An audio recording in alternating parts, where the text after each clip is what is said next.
Ketika Mao Zedong mendirikan Republik Rakyat Tiongkok pada 1949 dan berjanji membebaskan Taiwan, awalnya Amerika Serikat memutuskan tidak campur tangan. Baru setelah invasi Korea Selatan pada 1950, pemerintahan Harry S. Truman mulai mengakui nilai strategis Taiwan. 4 tahun kemudian, pada 1954, Amerika menandatangani perjanjian pertahanan, berjanji melindungi Taiwan jika diserang, dan berisi tentang penolakan Amerika Serikat mengakui Republik Rakyat Tiongkok, sampai akhirnya Amerika Serikat menemui musuh terbesar lainnya, yaitu Uni Soviet. Sebagai tanggapan terhadap komunis di utara, Amerika akhirnya mengakui Tiongkok tahun 1979 atau dikenal dengan prinsip satu Tiongkok. Dalam salah satu klausulnya menyebutkan bahwa hanya ada satu Tiongkok dan Taiwan adalah bagian dari Tiongkok. Amerika Serikat mengakui RRT sebagai satu-satunya pemerintahan resmi Tiongkok, tetapi tidak mendefinisikan Tiongkok yang mana. Karena seperti diketahui, Taiwan juga menyebut diri mereka Tiongkok atau Cina. Posisi Amerika dulu dan sekarang adalah menyamarkan posisi. Amerika Serikat dapat berargumen bahwa itu untuk memenuhi kewajibannya, sementara Tiongkok dapat berargumen bahwa Amerika Serikat sepenuhnya mengakui posisinya. Kenyataannya, tidak ada hasil yang dapat menyelesaikan masalah dari kesepakatan Tiongkok dan Amerika Serikat tahun 1979 tersebut. Beberapa kesalahan pemilihan bahasa ditemukan dalam dokumen kesepakatan Amerika dan Tiongkok yang menyebabkan salah tafsir bagi kedua pihak. Misalnya, prinsip satu Tiongkok atau One China Principle adalah istilah yang menjelaskan bahwa Taiwan bagian dari Tiongkok.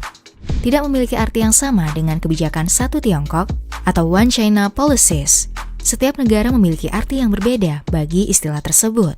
Ketika Tiongkok menuduh negara lain melanggar prinsip satu Tiongkok, artinya Tiongkok tidak setuju dengan tindakan atau keputusan negara tertuduh, bukan karena memang melanggar perjanjian. Menurut Amerika, ia tidak mematuhi prinsip tapi menerapkan kebijakan satu Tiongkok yang tidak pernah berubah selama 40 tahun ini. Amerika kemudian mengakhiri perjanjian pertahanan dengan Taiwan dan menggantinya dengan Undang-Undang Hubungan Taiwan atau Taiwan Relation Act. TRA ini dirancang untuk merebut kembali Taiwan dengan memberi bantuan senjata yang dibutuhkan untuk mempertahankan diri. Tahun 1990-an, Taiwan bertransisi dari pemerintahan otoriter menjadi salah satu negara demokrasi terkuat dan bersemangat di dunia saat ini. Prosesnya tidak mudah dan tidak mulus. Saat ini status masa depan Taiwan masih menjadi isu utama yang memecah belah beberapa pihak. Ibaratkan ada dua pihak, kiri dan kanan. Pihak kiri adalah pihak yang menyukai hubungan ekonomi dengan Tiongkok, dan termasuk di dalamnya adalah Partai Kuomintang atau KMT. Di sisi kanan, dipimpin oleh Partai Progresif Demokratik atau DPP. Pihak kanan menganggap perdagangan dengan Tiongkok sebagai ketergantungan, berbahaya jika mengarah pada pemaksaan ekonomi. Pihak ini lebih memilih istilah Taiwan daripada Republik Rakyat Tiongkok. Baik pihak kanan dan kiri menyepakati, mempertahankan status quo adalah strategi jangka pendek terbaik, dan tidak ada pihak yang menganjurkan penyatuan kedua negara maupun kemerdekaan. Partai kanan berpendapat, Taiwan sudah menjadi negara merdeka dan berdaulat, jadi tidak ada alasan untuk mendeklarasikan kemerdekaan. Survei yang ditujukan kepada publik Taiwan tentang status quo menunjukkan hasil 28% memilih untuk memerdekakan diri di kemudian hari, 27% memilih mempertahankan status quo hingga waktu yang tak terbatas, dan 25% memilih untuk mempertahankan status quo dan bersiap untuk memerdekakan diri. Bahkan hanya sekitar 5% yang memilih untuk bersatu dengan Tiongkok maupun merdeka secepatnya.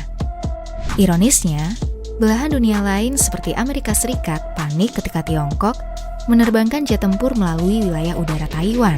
Publik Taiwan sudah terbiasa melihat hal itu terjadi. Sebagian besar puas hanya dengan menjaga hal-hal sebagaimana mestinya. Amerika Serikat secara resmi tidak mendukung kemerdekaan Taiwan dan mengambil posisi di mana ia tidak ingin Taiwan bersatu dengan Tiongkok atau mendeklarasikan kemerdekaannya sendiri yang akan mengakibatkan kekacauan. Ketika Presiden Taiwan mengusulkan referendum publik tentang kemerdekaan tahun 2003, Amerika terjebak dalam posisi yang sulit. Di satu sisi Amerika tidak mendukung sesuatu yang ia anggap permusuhan yang berbahaya. Di sisi yang lain ia tidak ingin secara terbuka menentang proses hukum yang demokratis.